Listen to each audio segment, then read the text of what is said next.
China has more than doubled construction of new wind and solar plants over the past year.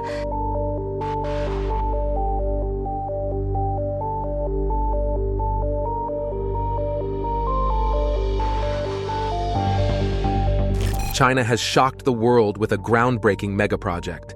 Its Gansu Wind Farm is a giant in renewable energy, set to double in size by 2025, despite a $32 billion investment. Yet, many regions in China remain tied to coal. Why does China stick to coal with such advanced projects? Let us reveal how this could change the global energy game forever. China's skyward giants. The Gansu Wind Farm currently powers over 200,000 homes, but could support many more buildings.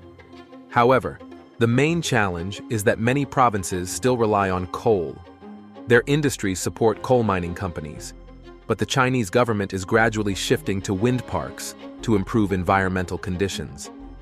Another example of China's ambition is the Tianyuan radio telescope, or the Sky Eye, in Guizhou province. This radio telescope has a diameter of 500 meters and an effective area of 196,000 square meters, making it the largest in the world. The Tianyuan project started in 1994, when scientists began thinking about a unique radio telescope. The initial design stages didn't start until 2008, and construction began in 2011, taking 5 years to complete. The Sky Eye is a unique scientific project with 4,450 triangular panels, each 11 meters in size, making up the telescope's receiving antennas. These are placed on a high-precision platform with an antenna positioning accuracy of 8 arcseconds. With this telescope, Chinese scientists can study the evolution and formation of galaxies and explore many distant celestial objects and scientific challenges. But this isn't the end of China's groundbreaking projects. Each of these projects reflects China's drive to lead in various fields and push the boundaries of what's possible. The operation of Tianyuan has grabbed attention not just in China, but around the world, marking a big moment for science. Meanwhile, the Shanghai Tower stands tall as the highest skyscraper in China and the third tallest freestanding structure in the world, only shorter than Dubai's Burj Khalifa and Tokyo's Sky Tree. Located in the Pong district on the eastern side of the Hanggu River in Shanghai, this huge building rises to 632 meters and covers an area of 380,000 square meters. The decision to build the tower was made in 1993, but it took 15 years to develop and approve the project. The groundwork began in 2008, where the ground was strengthened to support such a massive structure. This involved installing about 1,000 foundation piles deeper than 85 meters, filled with concrete. The construction of the 6-meter-thick foundation took 6 years, and by the end of 2014, interior work started. The outside, covered with over 20,000 glass panels, gives the building a unique, twisted shape. The tower was officially opened in February 2015. Now, the Shanghai Tower serves as a hub for commerce and business. It includes shops, restaurants, offices, entertainment centers, and conference facilities. On the ground floor, there's a city museum with wax figures and an interior that reflects the culture and lifestyle of Chinese residents. The 118th floor has an observation deck that offers amazing views of one of the world's most crowded cities. The exact cost of building the Shanghai Tower is not public, but experts estimate it to be between $3 and $4.5 billion US. Let's see how China builds its future. The rise of Tianfu, gateway to Sichuan's future. Tianfu Airport, located in the city of Luzhu, 50 kilometers from the center of Chunggu in Sichuan province, became the second international airport of the region. Plans to build this second airport started in 2007, when the old airport, opened 86 years earlier, could no longer handle the growing population. The construction of a new, modern airport was needed to solve this problem. By 2011, the authorities chose the location, and construction of Tianfu Airport began in September 2015. It opened to passengers in 2021. The airport currently has 3 runways and 2 terminals designed to handle 60 million passengers each year. But this wasn't the end of the story. There are plans to expand by adding 3 more runways and 2 more terminals, planning to double its current capacity. The second big construction phase at Chengdu International Airport has made it a major city, now the third most important in the country after Beijing and Shanghai. This was a smart move because Sichuan's capital now has over 20 million people living there. At the same time, the Danangkunan Bridge, stretching between Shanghai and Nanjing in the eastern province of Jiang, is a huge achievement in Chinese engineering. Building bridge-like structures started way back in ancient Rome, but China has taken it much further. This bridge is the longest in the world, stretching over 164 kilometers. Driving across it at 90 kilometers per h would take almost 2 hours, showing just how massive it is. But this wasn't the most surprising part. Amazingly, the bridge was built very quickly. Chinese workers completed this huge structure in just 2 years, and by 2011, it was ready to be part of the Beijing-Shanghai high-speed railway. They used an incredible 2.5 million cubic meters of concrete and about 500,000 tons of steel. The total cost for this viaduct was around 1 billion yuan. Looking at aviation, Beijing Capital International Airport, also called Chengdu, is the biggest in China, located 20 kilometers from Beijing. In recent years, it has had about 100 million passengers each year. Since it opened in 1958, the airport has grown from a small terminal for high-ranking officials to a huge complex for everyone. With China's large population, the small terminal wasn't enough, so the airport expanded. Today, Chengdu has 3 terminals.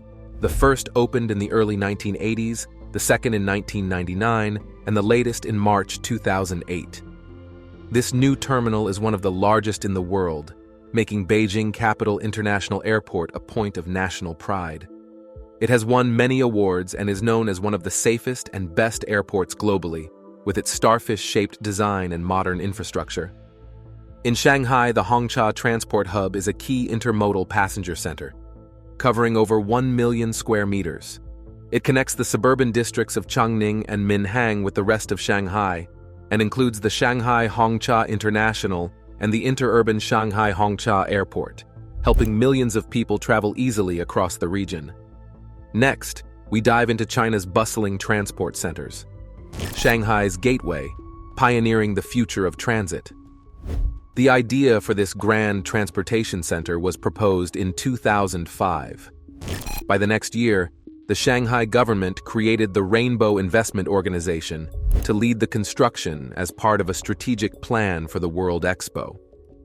Construction finished at the end of 2009, and the hub opened to the public in early 2010.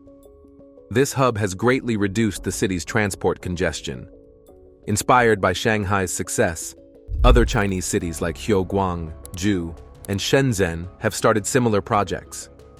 One significant development is the high-speed rail network connecting Guangzhou, Shenzhen, and Hong Kong. This project is part of a larger network linking these cities with mainland China. Construction began in 2007, and the service started in 2011. This railway is divided into 2 parts. The mainland section covers 116 kilometers and has 5 stations, connecting cities like Guangzhou, Dongguan, and Shenzhen. Trains on this line can travel at speeds up to 350 kilometers per hour. The Hong Kong section, which is about 26 kilometers long, mostly consists of underground tunnels. But this wasn't the only challenge. Despite several protests from Hong Kong residents about their complex relationship with mainland China, the Hong Kong government invested heavily in this project. This investment has started to pay off, as the line now transports 79,000 people daily, with at least 30 trips each day. China is also focused on expanding its energy infrastructure. Many nuclear power plants are already operational, and over 20 more are in various stages of development, showing the nation's commitment to its future energy needs. Nuclear power plants are really important for a country's economy because of the jobs and maintenance they create. One great example is Shan's nuclear power plant, which is along the eastern China Sea coast in Haiyan County, Jiang Province. Interestingly, there's another plant called Fangjiashan nearby. Building the Qinshan plant started in 1985 and took 6 years to finish. It was the first nuclear plant built in China and marked the country's first independent nuclear project. Engineers from Shanghai and the Design Institute designed the double-loop pressurized water reactor. Later, China sold similar reactors to Pakistan, which was a big success. This plant made China proud of its nuclear energy capabilities. The plant has 7 units with a total capacity of 4,386 megawatt. The initial cost was about $3 billion. In 2022, China introduced a new type of tanker that can use both LNG and crude oil. Built by Guangzhou International Shipyard, this tanker can reduce harmful emissions when running on natural gas. It aims to help improve China's environment. Plus, China plans to sell similar tankers to other countries. These Suezmax tankers are the largest ships that can pass through the Suez Canal, usually about 60 meters wide, 330 meters long, and no taller than 68 meters. But that's not all. In 2022, China also made some big strides in shipbuilding. The Three Gorges Dam, a huge dam with the world's most powerful hydroelectric power station, is in Hub Province on the Yangtze River. In 2020, during heavy rains, the dam produced a record 8 billion kilowatts of power. Weighing over 65.5 million tons, it's the largest structure by mass in the world. The idea for the Three Gorges Dam came up in 1919, and 13 years later, the Chinese government ordered its development. But progress was delayed because of the Chinese-Japanese War and the Civil War. Eventually, China picked up the project again, showing its commitment to improving its infrastructure and energy resources. In the 1990s, a huge dam project began that would take almost 20 years to finish. Starting in December 1994, the work continued until July 2012, making it one of the biggest projects the country had ever seen. Initially, the cost was estimated at $3.5 billion. It was expected that the hydroelectric power station would break even in 10 years, but it surprised everyone by covering its costs just 4 years after it started running in 2021. Now let's explore China's groundbreaking projects. Shanghai's Planetarium Revolution. At the same time, the world's largest planetarium opened in the new area of New Lingang in Pong, Shanghai. Tickets quickly became hard to get. The Shanghai Planetarium became a popular spot for both tourists and locals, leading the management to limit visitors to 5,000 per day, all needing to book in advance. The planetarium covers 39,000 square meters and features a huge dome, exhibition halls with solar telescopes, research centers, and a spherical theater. Designed by American architects who won a competition in 2014, the museum's rounded design, viewed from above, looks like the planets. It includes unique exhibits like lunar soil samples, meteorite specimens, and original works from famous scientists such as Newton, Kepler, and Galileo. But this wasn't the most impressive part. The exact cost of this enormous project is unknown, though it's thought to be very high. Floating stadiums have become more popular worldwide, with the largest one in Singapore's Marina Bay, which can hold up to 30,000 people. However, the Chinese government plans to surpass this with an even bigger floating stadium, expected to hold over 100,000 spectators.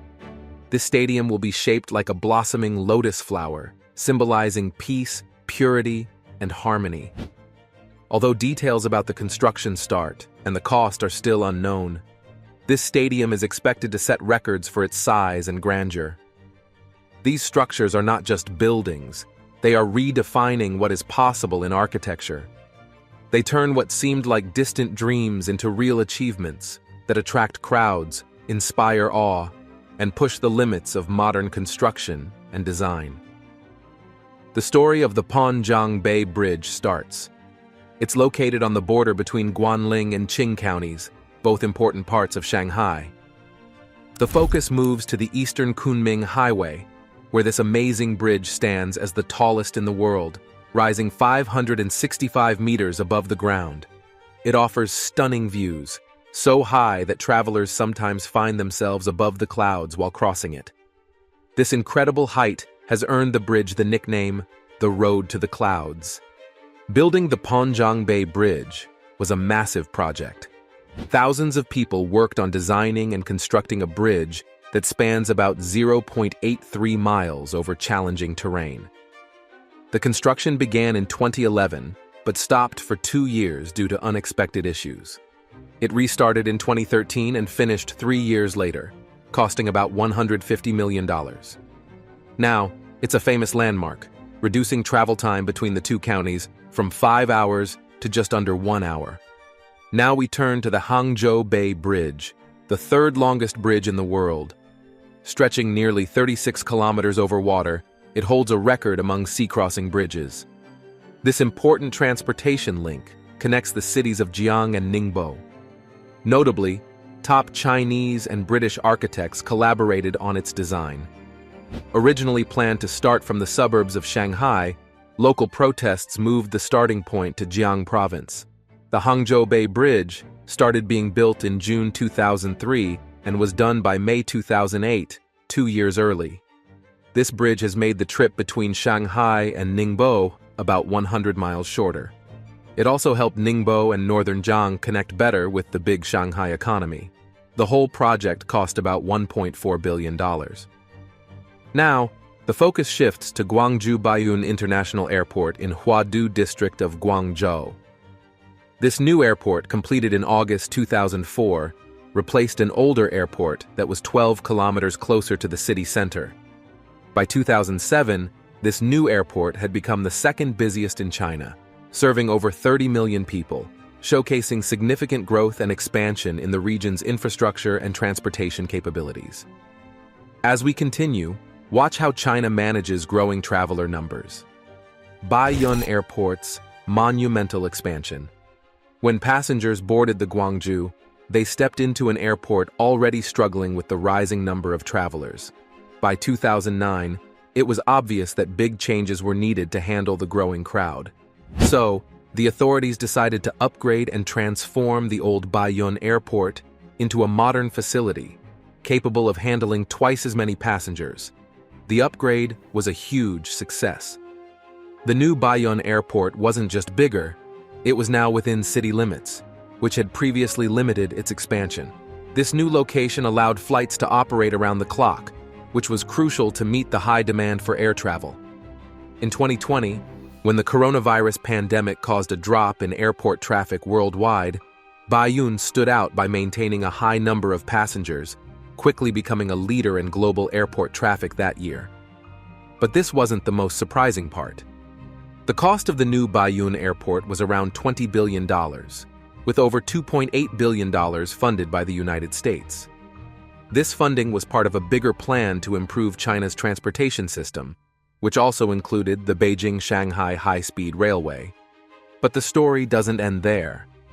Today, the Beijing-Shanghai railway line is not only the fastest, but also one of the busiest in the world, with daily passenger numbers reaching 220,000. During peak hours, trains depart every 3 minutes, showcasing the line's capacity and the careful planning behind it. This line runs parallel to an older railway track, symbolizing the leap from old to new and highlighting China's rapid growth in high-speed rail technology. The Beijing-Shanghai high-speed railway spans 21 cities and includes 244 bridges. The most impressive of these is the 164-kilometer-long Danyang-Kunshan Grand Bridge. The railway also has 22 tunnels. Building this impressive network cost $33 billion.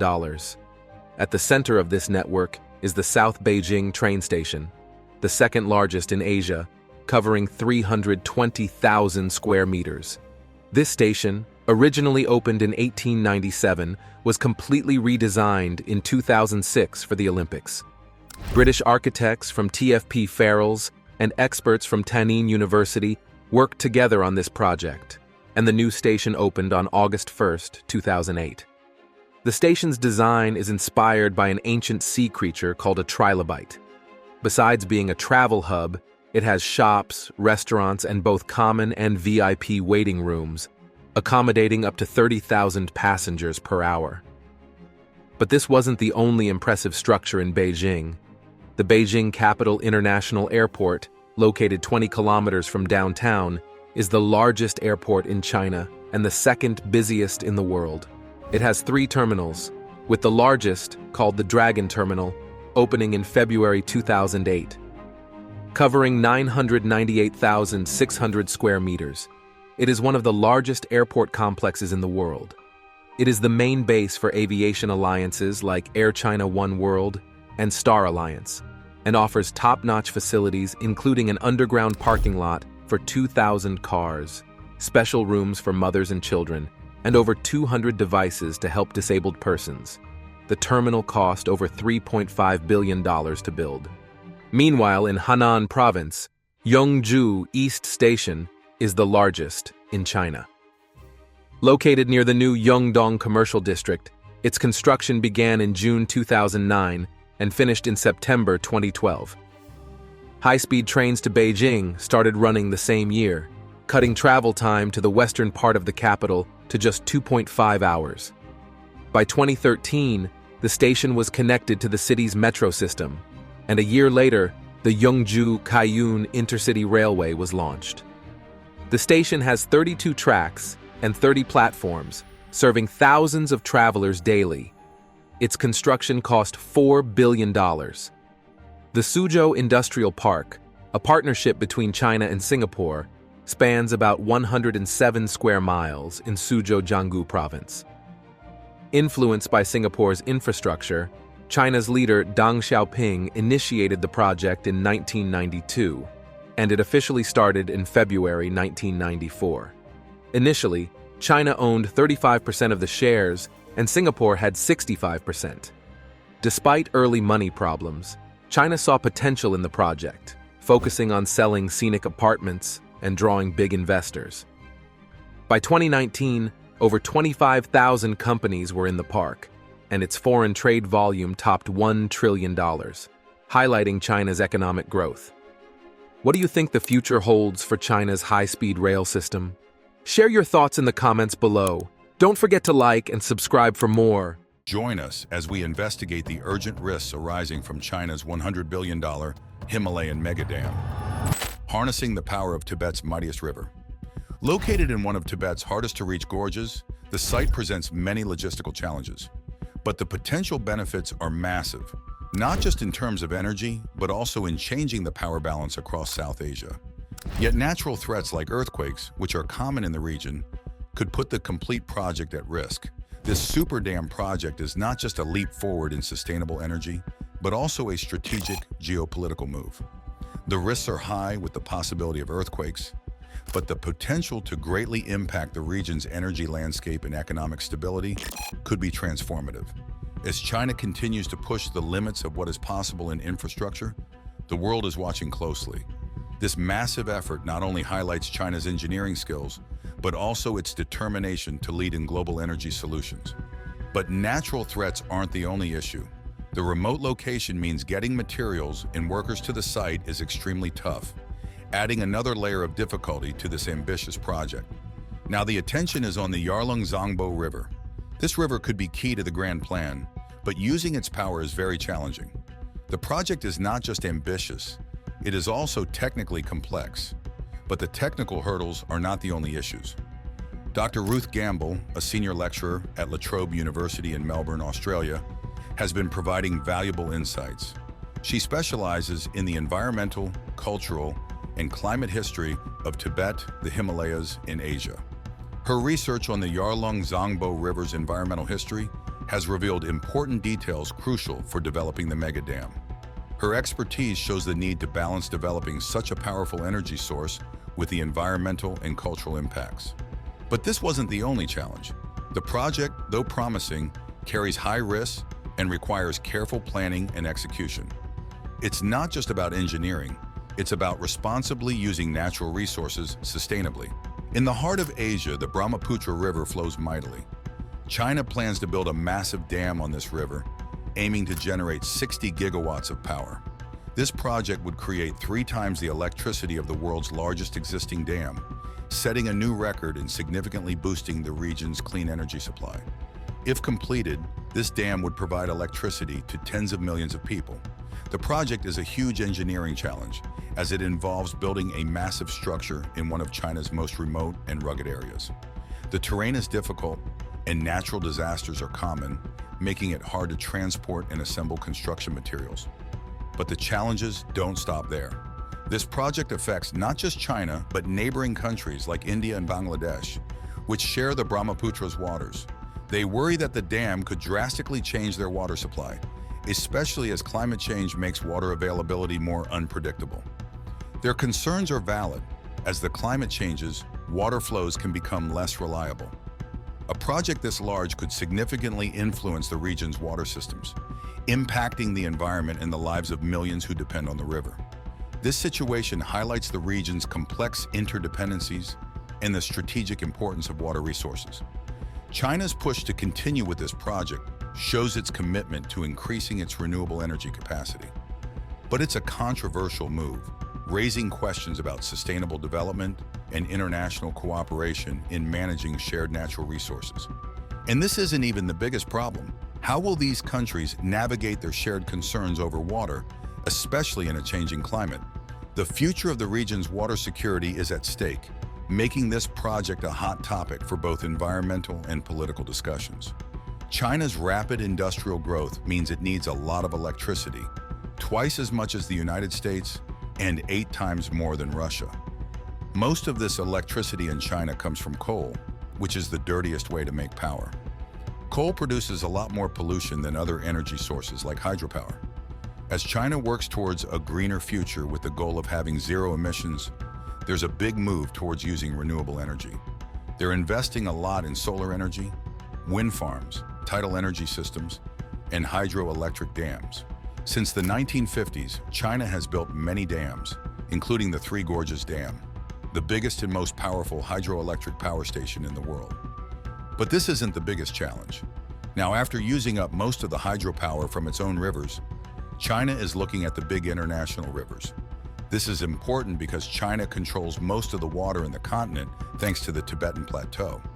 This plateau is over 4,500 meters high and 5 times the size of France. It has a huge impact on the water systems in Asia. The very high elevation of this region is why it has so many glaciers and large areas of ice, earning it the title of Earth's third pole. As the ice keeps melting, it forms some of the biggest and most important rivers in the area. Rivers like the Indus, the Ganges, the Mekong, and the Yarlung Tsangpo are not just water. They are lifelines for millions of people. Because of its major contribution to the area's water supply, this plateau is often called the Water Tower of Asia. Let's travel to a place where the life of our planet flows from its heart through mighty rivers. Power and spirituality in the high plateau. There is an old belief about a mountain in western Tibet, seen as the center of the universe from which these great rivers start. This mountain isn't just a geographical spot, it's a vital part of life for many communities.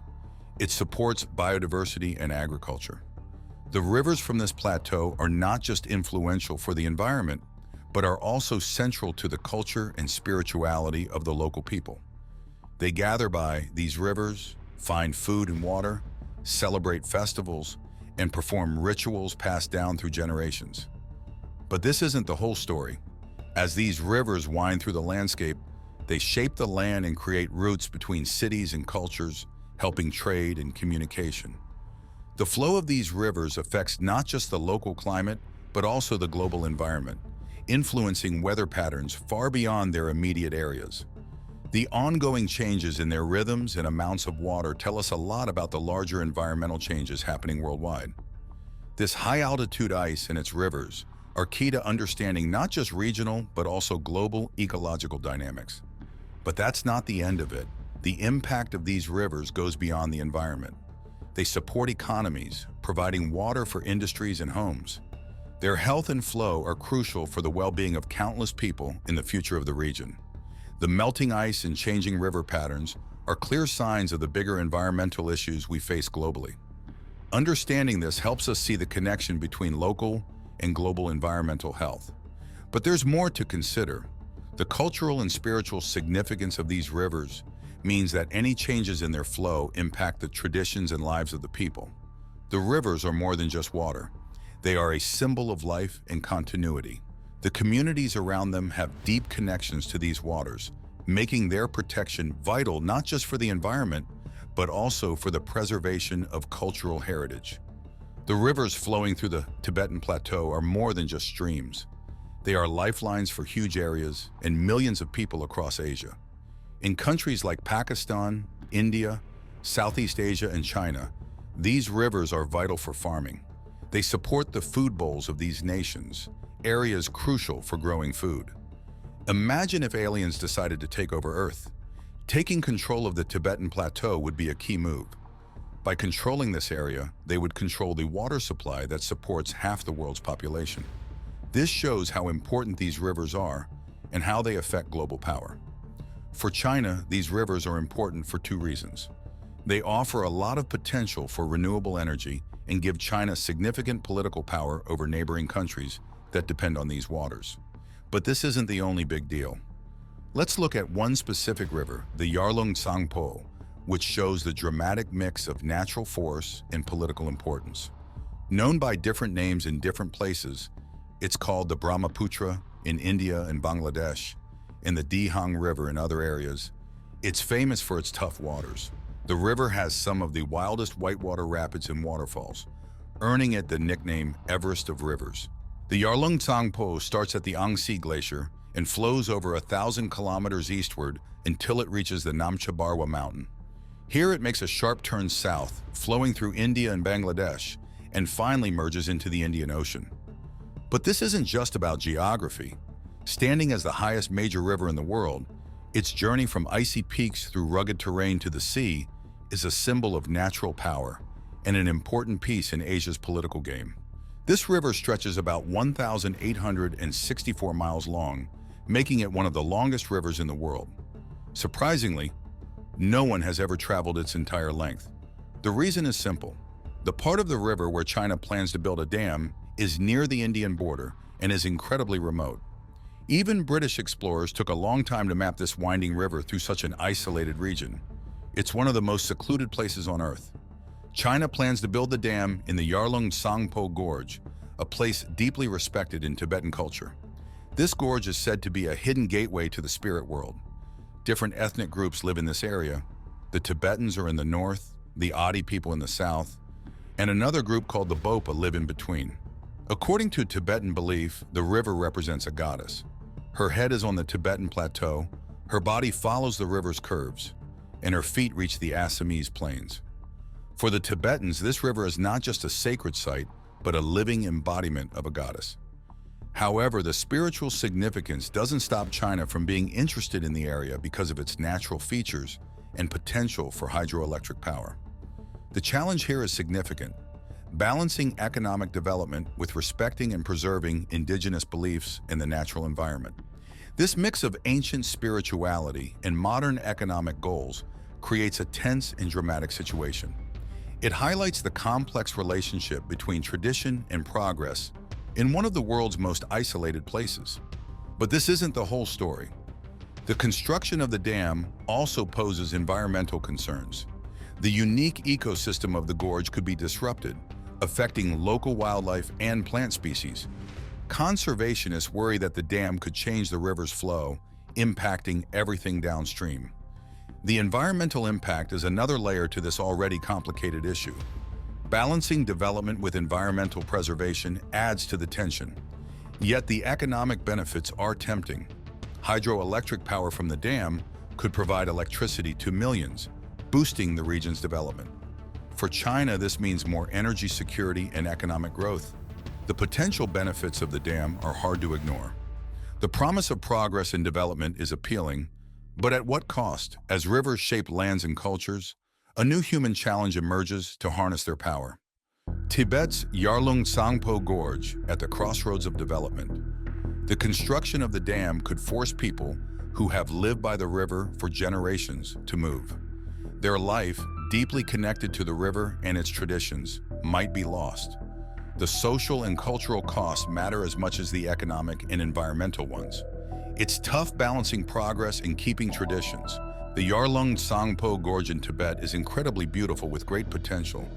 The river flows through a tight spot, dropping fast as it curves around the huge Narwa mountain. This drop, known as the Great Bend, is steeper than any part of the Grand Canyon. From a starting height of nearly 10,000 feet, the river plunges to about 2,000 feet within just about 60 miles. This steep fall makes it ideal for generating hydroelectric power.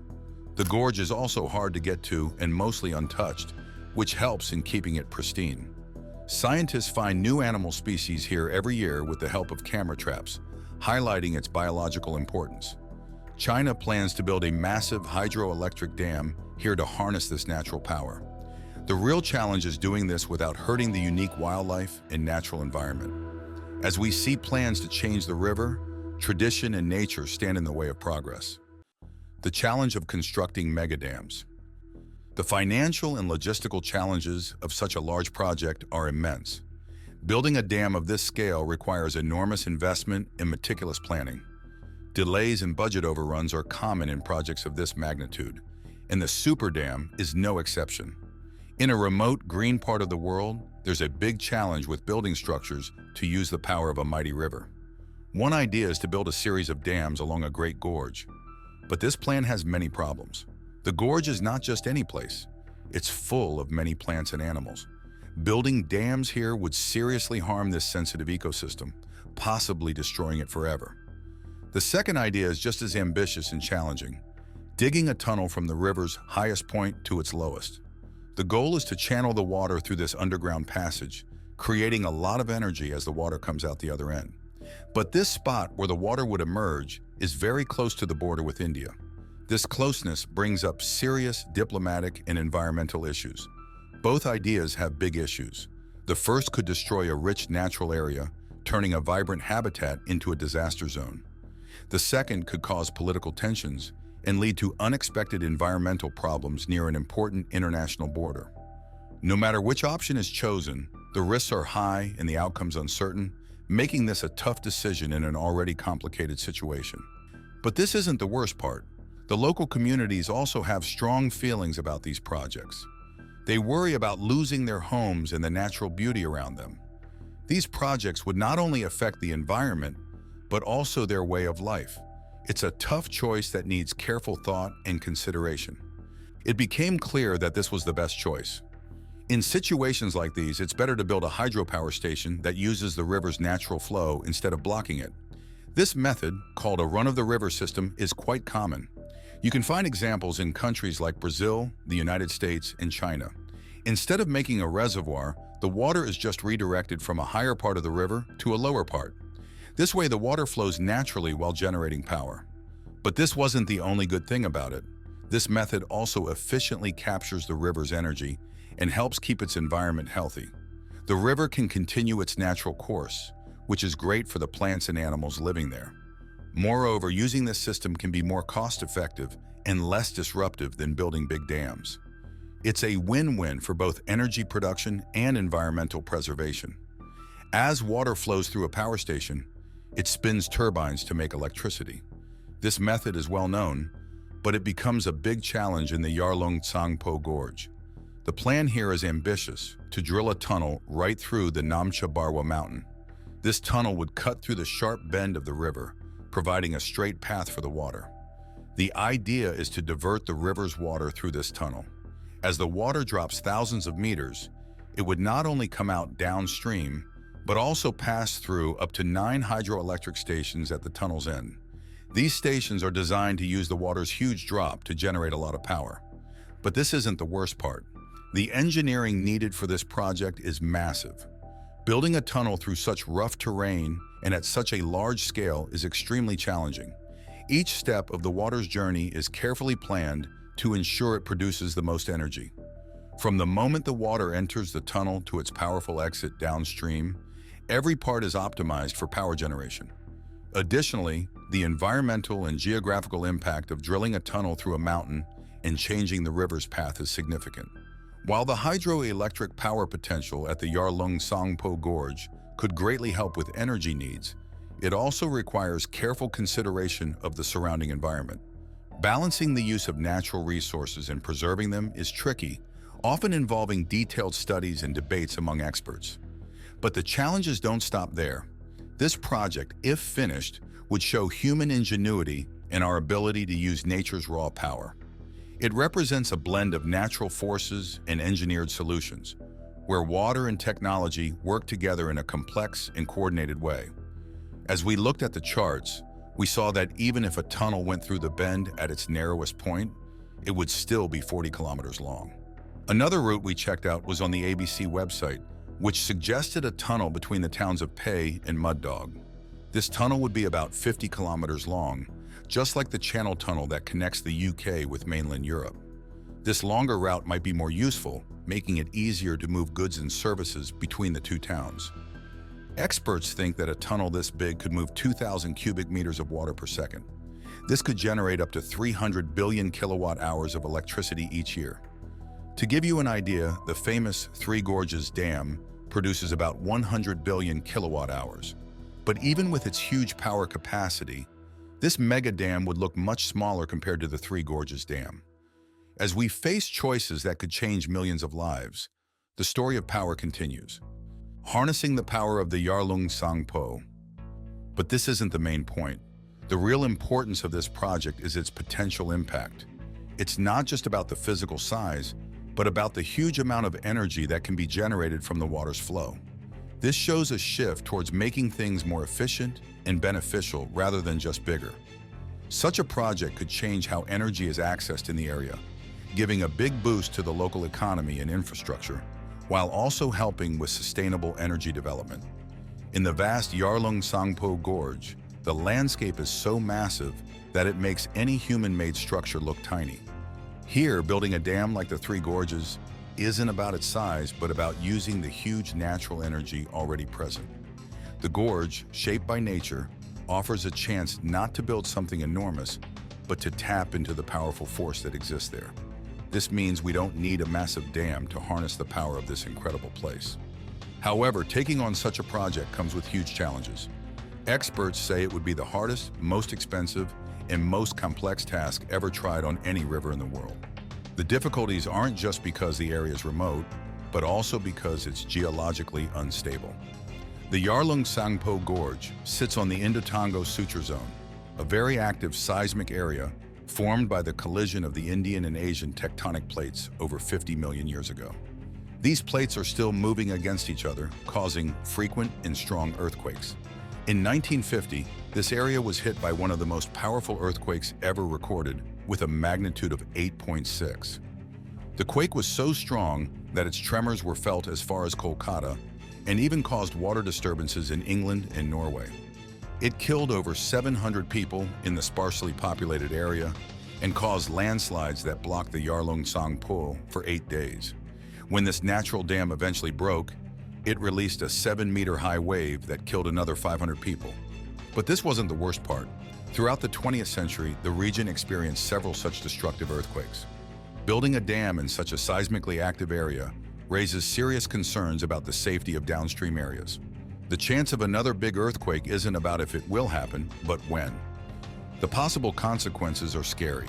Natural forces could suddenly turn an engineering wonder into a disaster, showing how tricky it is to balance using natural power and respecting the strong forces in this active region. Over the past 20 years, the Yarlung Sangpo River has often been blocked by natural events. For instance, in March 2021, a huge piece of glacier broke off and fell 4 kilometers into the river near the Great Bend.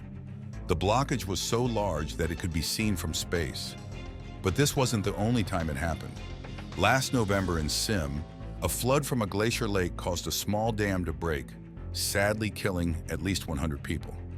Even though the dam was small, it caused a lot of damage, showing how bad things could get if a bigger dam were to fail. This area is also near a disputed border, which could lead to more problems if another disaster happens.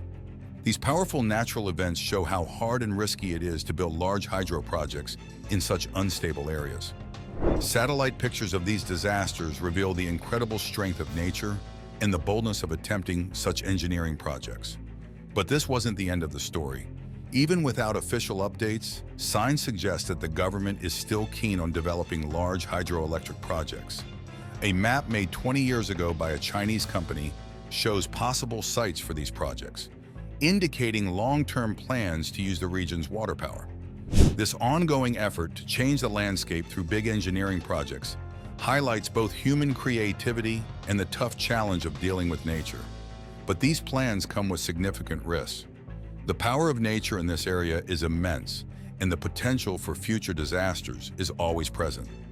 As we continue to push the limits of what we can build, we must also remember the lessons from these past events. The big opportunity at the Great Bend in recent government documents show plans for development along the lower parts of the river. This project is part of the Chinese National 5-Year Plan, highlighting its importance and size. This isn't just another dam. It aims to generate a huge amount of energy from the lower Y River, showcasing China's innovative and high-tech goals, similar to its lunar exploration efforts. According to the 5-year plan, Yan Zhang, chairman of Power China, publicly acknowledged the project. Power China will likely build it. Global media reported Yan's confirmation that the project will generate 3 billion kilowatt-hours of electricity each year. This will significantly help China reach its net zero carbon goals. The project seems very likely to start soon, which is why neighboring countries downstream are preparing for possible effects. What do you think about the construction of large dams in sensitive ecological regions? Is the pursuit of clean energy worth the potential displacement and disruption of millions of lives downstream? Let me know your thoughts in the comments, and don't forget to like and subscribe for more.